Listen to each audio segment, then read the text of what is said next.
Here this evening we have an old story, happened many years ago, and yet one that is a very contemporary story, I think, in the themes that it looks at, as it looks at themes of family breakdown, and of refugees, and of asylum seekers, all things that we read about in our newspapers day by day.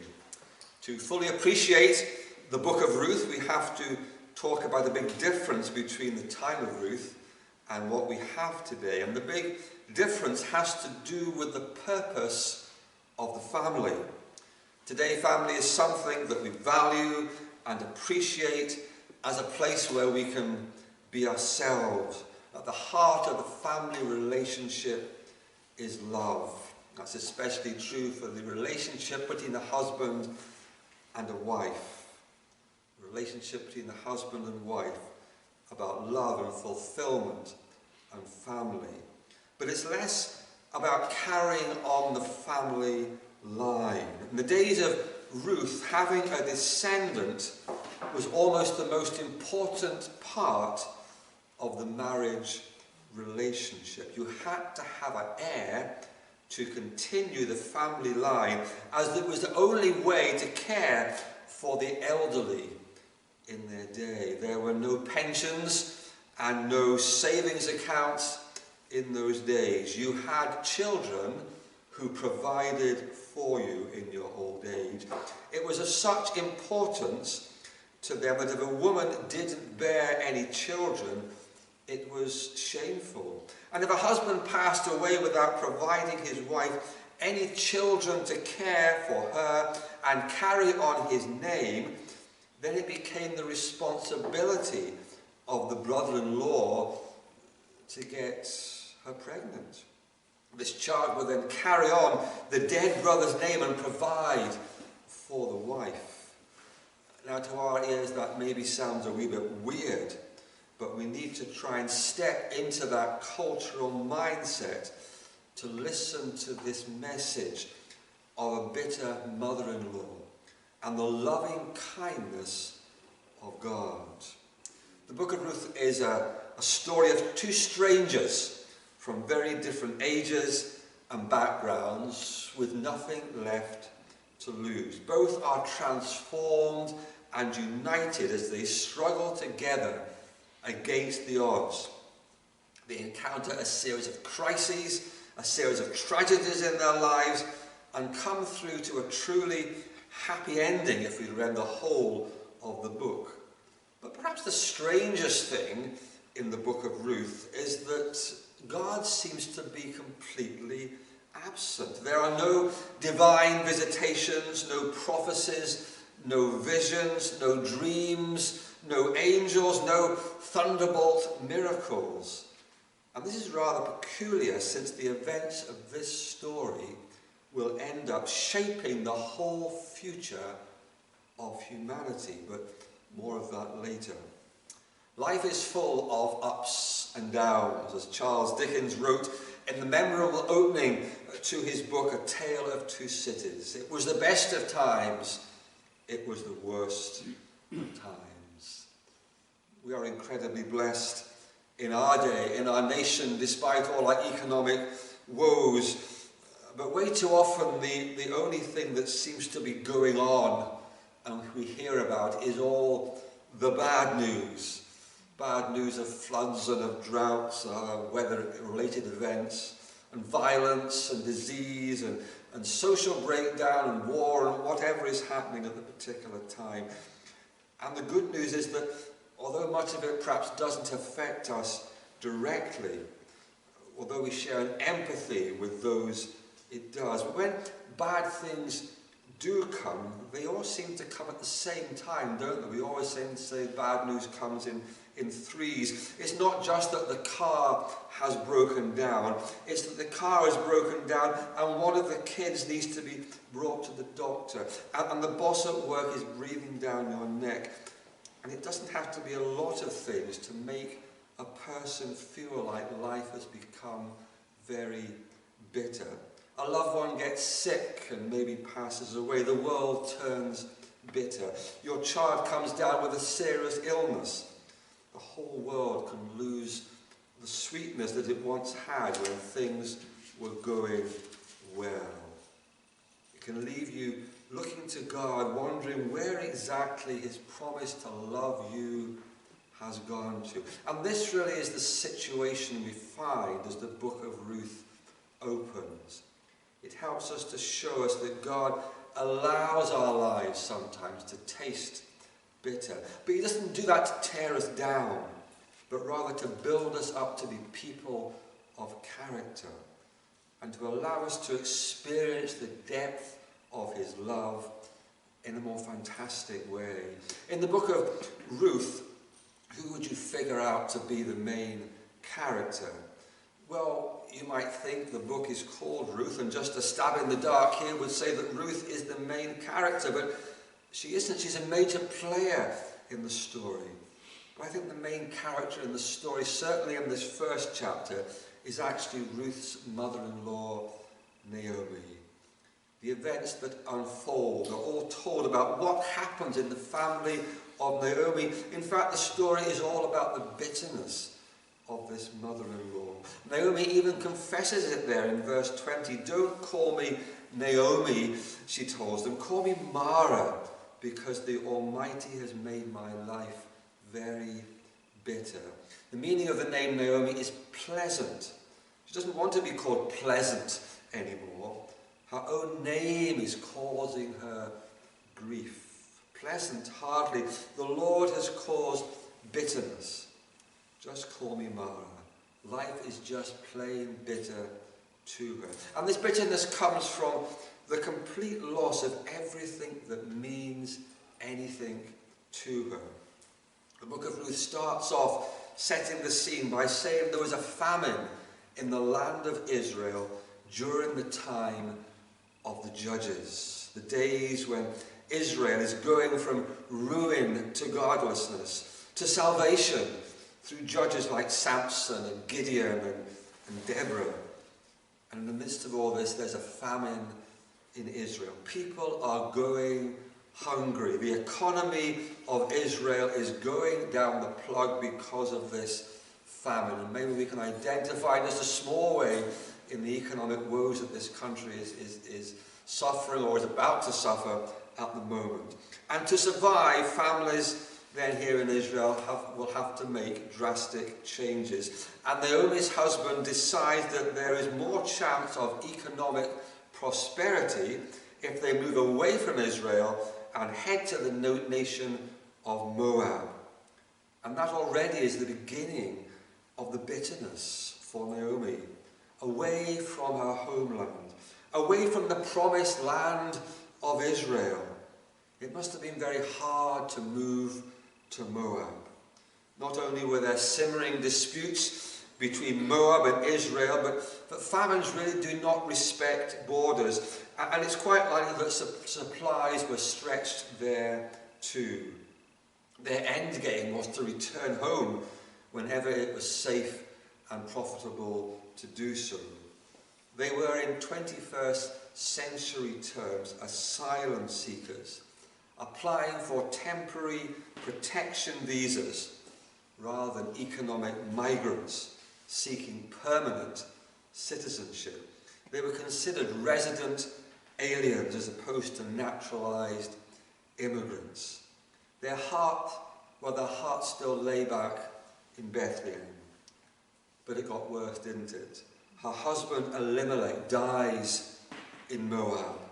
He leaves her with 2 sons to raise. And as they grow in Moab, they get to know the Moabite girls, and each one marries a foreigner.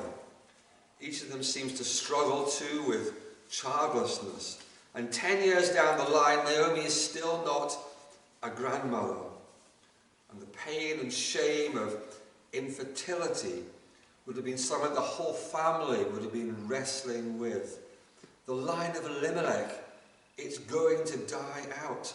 Naomi will have no one to support her as she ages. And then the ultimate tragedy, as the 2 boys die as well, Mahlon and Kilian. Her line is going to be completely cut off. Isn't it interesting that this book opens by clearing the stage of all the male characters? Not to establish notions of female superiority, as some might wish, but to firmly refute the argument that the Bible is a male-centered book where women play at best a secondary role. And so Naomi has every reason to be bitter. She is the bitter mother-in-law. She looks back to God's past provision and her current situation, and she wonders at God's apparent absence. God fed the nation with manna and yet left her family starving. God brought the nation to a land flowing with milk and honey, but now Naomi is fleeing that land for want of bread and water. God is not portrayed as a friend to Naomi. His voice is not heard in consolation. He sends no reassuring dream or prophet. Behind the scenes, of course, he was in action. He was in control, as he always is. But to Naomi at that particular time, God seems invisible. And I wonder if we can relate to that. When guidance and comfort seem elusive, and we're forced to get on and do the best we can on our own. In Naomi's case, news comes that the harvests have improved somewhat in her homeland, and she decides it's time to return home. Naomi is human, just like the rest of us. And just like the rest of us who sometimes get caught up in life's bitterness, she isn't able to see what is starting to happen all around her. Even when her daughters-in-law show their devotion to her, she says, "What for? What are you showing this devotion to me for? Are you going to wait until I get married and have some more sons? Are you going to wait until they grow up and so you can have children of your own? Seriously, go back to your hometown." And Orpah reluctantly does head home to Moab. But Ruth remains steadfast and utters words that have inspired many through the centuries there in verses 16 and 17. "Entreat me not to leave you, or to turn back from following after you. For wherever you go, I will go. Wherever you lodge, I will lodge. Your people shall be my people, and your God my God. Where you die, I will die, and there will I be buried. The Lord do so to me, and more also, if anything but death part you and me." A remarkable exchange between Ruth and Naomi. This exchange between two refugees on an unmarked part of a road, on a dusty border crossing, marks a turning point in world history. They say that blood is thicker than water, but Ruth's words and life proclaim love is stronger still. Ruth is not only making a commitment to Naomi, but also to Naomi's God, to this strange, invisible God who has allowed one of his own to suffer such terrible grief upon grief. Her declaration on the Bethlehem road will prove to be of such significance that Ruth the Moabitess will end up in the family and the lineage of God's only begotten Son. Nobody could have guessed the far-reaching spiritual consequences of Ruth's kindness to a widow in distress. And here we see a beautiful personal relationship between two refugee women, bringing this scene perhaps up to date, whatever our stance on the political reasons or solutions to the problems of mass migration, recognizing the humanity at the heart of thousands of untold stories of real tragedy. They cause us to think hard about our response. What would I do if civil war broke out in this country? Or perhaps I had to flee Putin's soldiers or the IS death squads. What would I do if the only way to escape violence was to trust black market smugglers putting me on some boat to go up very unsafely across some water, making extortionate charges to desperate people because they have a monopoly on hope? And so this brings this very ancient story very much into our own world. But everything begins to change when God inspires this foreigner named Ruth to stick with her mother-in-law. It's in Ruth that we can see what Naomi couldn't see. God develops people of character so that he can showcase his love. God uses the times of disaster and pain and bitterness to develop people of character. And he does so that he can show us his heart. God will show us his loving kindness, and that Naomi is not left alone. She is shown love and grace through the character of this foreign woman who has, of course, just recently lost her husband as well. Now that is love and devotion. It is a love that this world could use so desperately. It's love that should bind us as Christians together, one to another. It's love like that that shows the way that God binds himself to his people.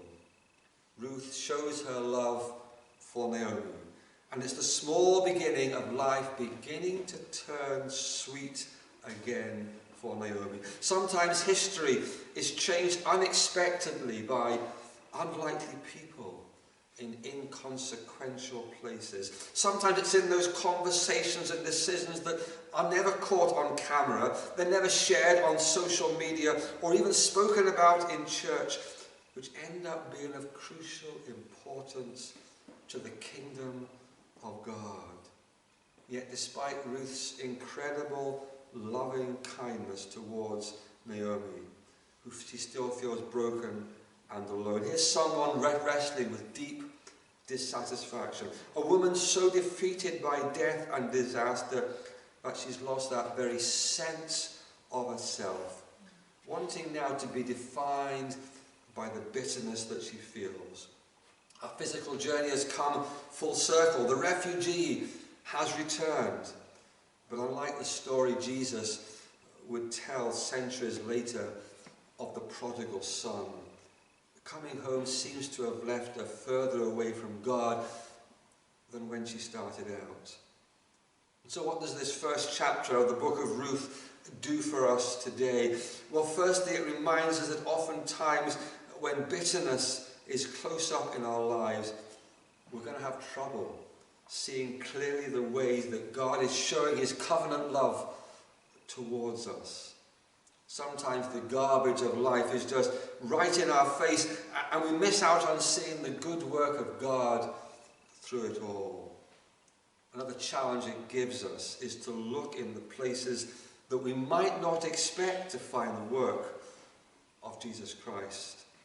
After all, we know that in Jesus Christ there is no Greek or Jew, male or female, slave or free. For Naomi, it didn't matter that Ruth was a lady from Moab. God was going to show his goodness through her. And perhaps today we need to look at perhaps that person that we are tempted just to overlook as a person that God would use to show his love towards us. And finally, to the commitment of Ruth, we ought to be challenged when life became terrible. Ruth could just have gone with her sister-in-law Orpah, perfectly understandable in Naomi's eyes, and find a husband from her own land. She could have lived the safe and the comfortable life, but she stepped out as a person of strong character. She allowed God to use her and to make a difference in the life of Naomi. Jesus Christ has given to us the Holy Spirit. He's given us all the daring we could possibly need. All we have to do is to step out and be the people of Christ-like character And when someone else is experiencing the bitterness of that Naomi was, we can be used as a reminder that God does love, that God shows his love through Christ and through those who follow Christ. In the tough times, we can be the inspiration to reveal to someone else the supreme and unfathomable love of God. Are bad times close in your life? Look and see Jesus Christ. Are you the person of character that God is going to use to share the sweetness of life with Christ? But of course, this isn't the end of Naomi's story. We're not even halfway through the book, and hope is going to come from a very unexpected source. As in most good love stories, a gallant man is going to come on the scene to rescue the damsel in distress. And of course, he is Boaz, a distant relative, the kinsman redeemer. And we're delighted to read as the book goes through that Ruth just happens to start working in his particular field, because we begin to sense that the tide is turning, that God is aware of all this going on after all. God's interventions may be inconspicuous, but his coincidences suggest that he may not be very far away. And I'm sure you know the story well. Boaz spots Ruth working in the field, sees her diligent labour and shows her kindness. Love blossoms, and Naomi's bitterness changes to praise as she ponders whether these two strangers in her life, Ruth and Boaz, could be drawing her closer to the God who's been a stranger to her. There, of course, are a few hiccups on the way, but a marriage ensues. A son named Obed is born, the grandfather of King David. And yet there is still a sense that God has not turned up in this story. Perhaps, though, asking where is God while looking at the book of Ruth is like a tourist wandering around the city of Oxford looking for the university and asking, where is it? Well, it's both nowhere and everywhere, because the colleges of the university are spread out all over. There's no single location for the university. And yet it's around you, wherever you go. And similarly, God was present in Israel when the famine came to help them to remember their need for him. God was still sustaining the universe when Elimelech, Mahlon, Chilion were dying. God was still showing his mercy to the refugee girl Ruth when she chose to stick by her grieving mother-in-law on that Bethlehem road. God was in the detail when Ruth just happened to find herself in Boaz's field.